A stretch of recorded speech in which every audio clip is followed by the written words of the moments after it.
The man told Sonya that it was just a coincidence. He happened to be taking a walk.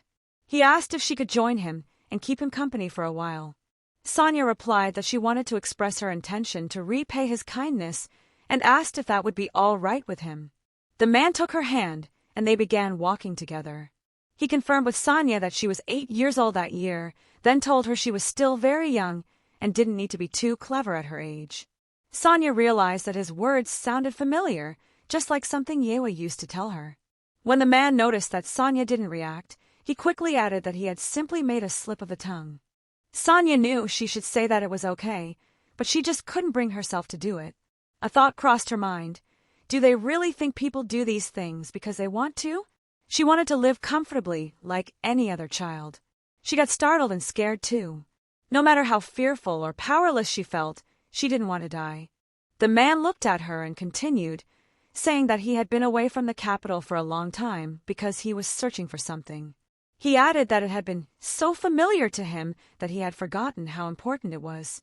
And by the time he realized that truth, it was already too late. As they crossed the bridge, the man remarked that he and Sonya were merely passers-by who happened to meet by chance. Soon, they would part ways like strangers passing in the wind. He even added that perhaps that day would be their last meeting. He went on to say that, to someone who would soon disappear, revealing anything wouldn't make much of a difference. Sonya stood beside the man, gazing out over the bridge. She began speaking, saying she was tired and that no one believed her. Everyone kept telling her she didn't have to do anything, as if she were just a doll locked in a closet. All she wanted was for her mother to understand who Yewa was, that she was different from other kids her age. Sonya didn't think it was a lie or something unreasonable. She added that Yewa told her to stay still without explaining anything. Everyone said they wanted to help her, yet expected her to do everything on her own. All she needed was just a little help. The man responded by saying she seemed to be thinking in a way that wasn't childlike at all. Sonya felt a sense of relief after finally telling someone how she truly felt. The man asked her if her mother knew everything she had just shared with him. She shook her head and replied, "No. Yewa never really tries to listen to me in the first place."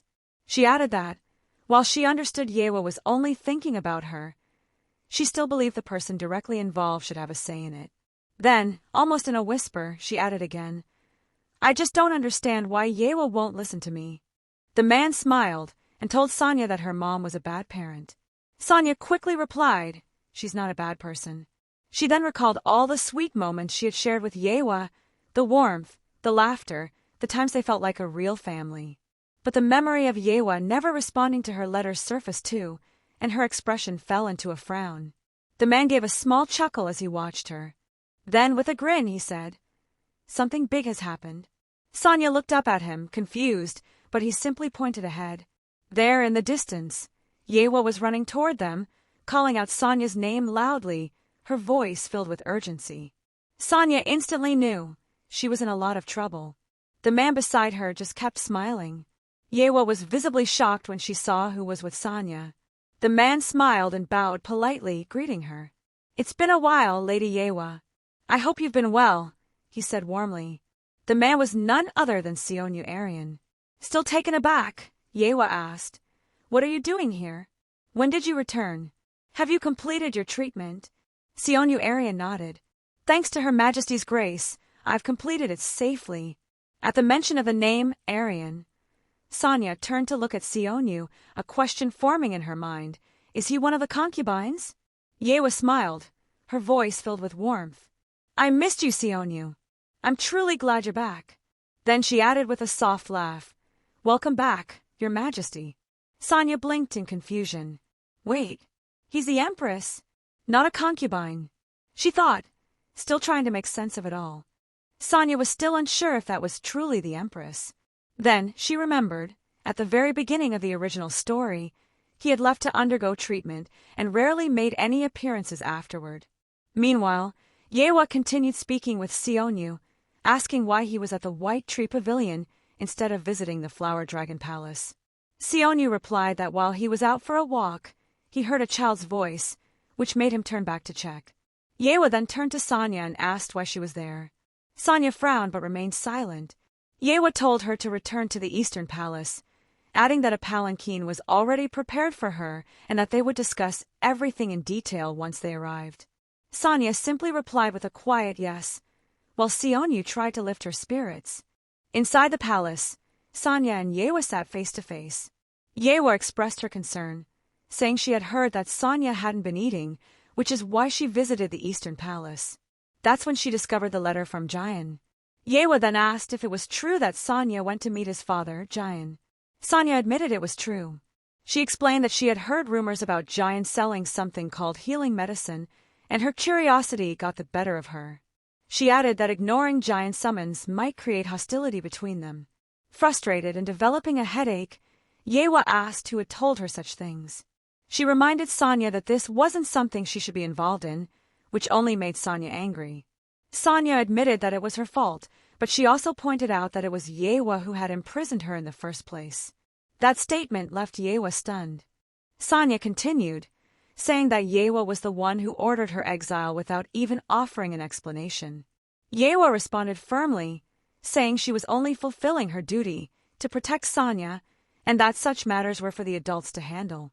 Unable to hold back anymore, Sonia snapped that Yewa still treated her like an 8-year-old who couldn't do anything for herself.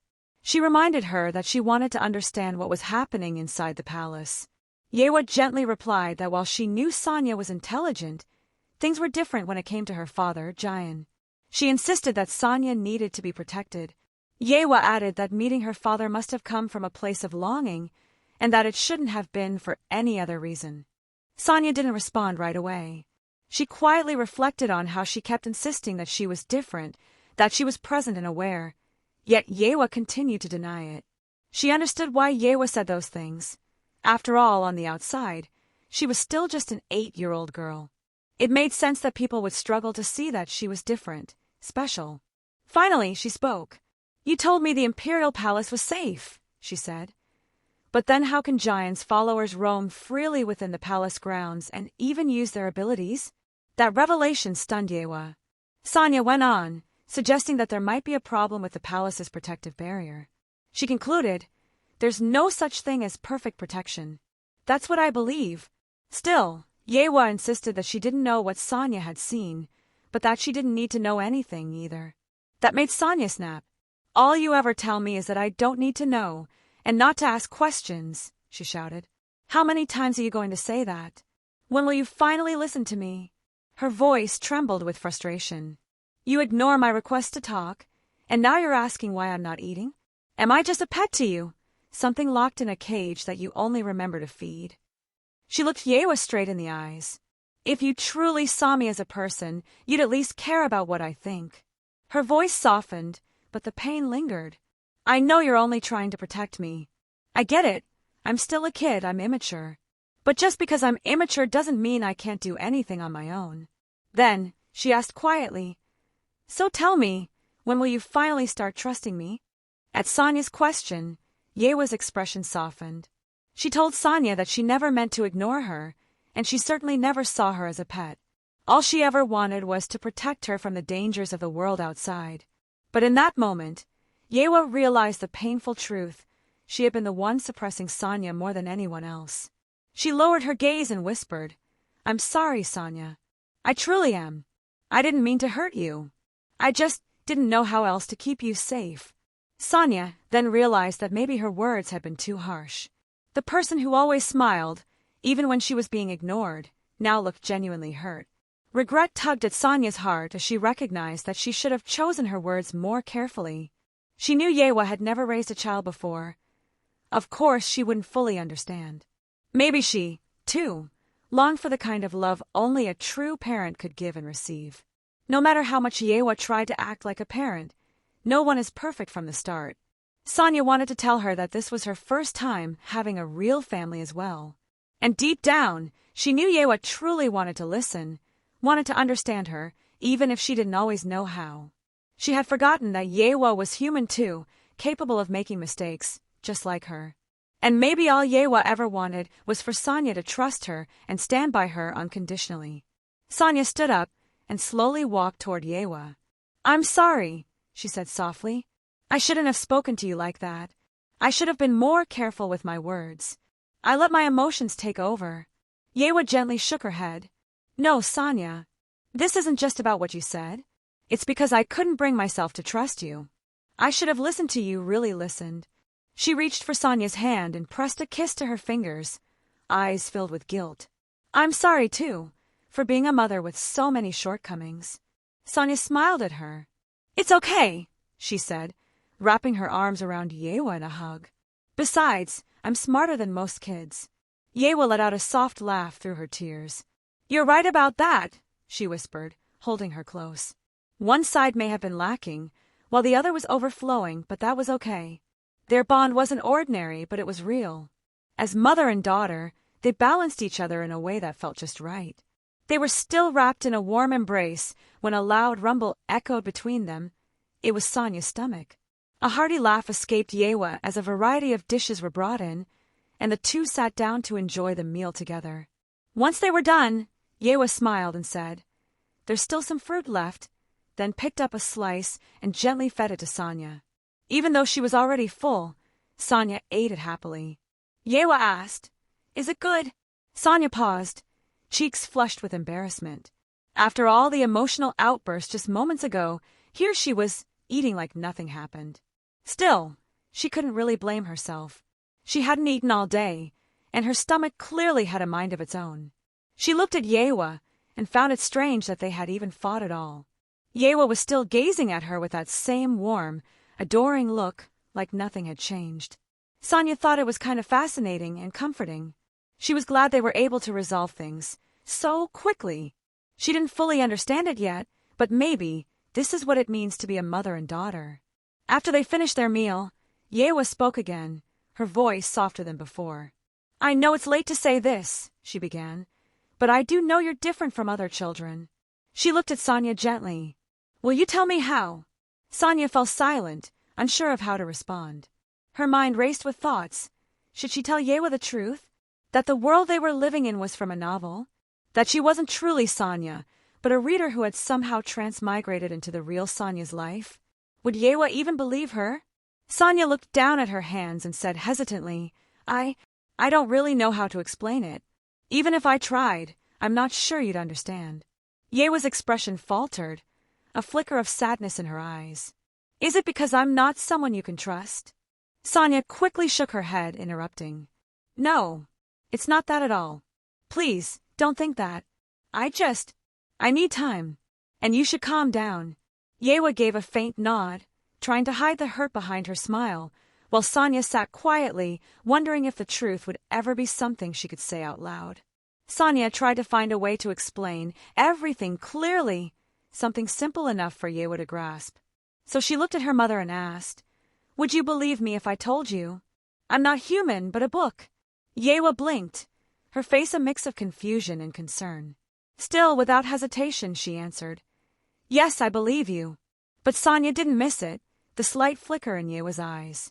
You hesitated, she said quietly, a small smile tugging at her lips. That means, even if I told you the most absurd story, you'd still want to believe me. Yewa's eyes softened, her heart swelling at Sonia's words. She reached out and held her daughter's hand, a genuine smile blooming on her face. That's right, she whispered. I'll always choose to believe in you. And for the first time, Sonia felt that maybe, just maybe, it was safe to tell her the truth. Sonia then added, What I can tell you right now is that I think differently from most children. I don't have any special abilities, but I do know things about the future. She chose to leave it at that. Telling Yewa she had transmigrated into a novel felt far too unbelievable. This explanation, she thought, was more grounded, easier to accept. Yewa looked at her, brows furrowed in thought. But how is it possible to know the future without having a special ability? Sonia hesitated, then shook her head. I don't really know either. It started appearing in pieces, flashes, like glimpses at certain points. I don't know how it came to me or why. But if there's even a chance that something terrible is coming, shouldn't we at least try to stop it? Her voice was steady, but the weight behind her words was clear. Yewa fell silent, taking in what Sonia had said, not just the mystery of it, but the courage it must have taken for her to say anything at all.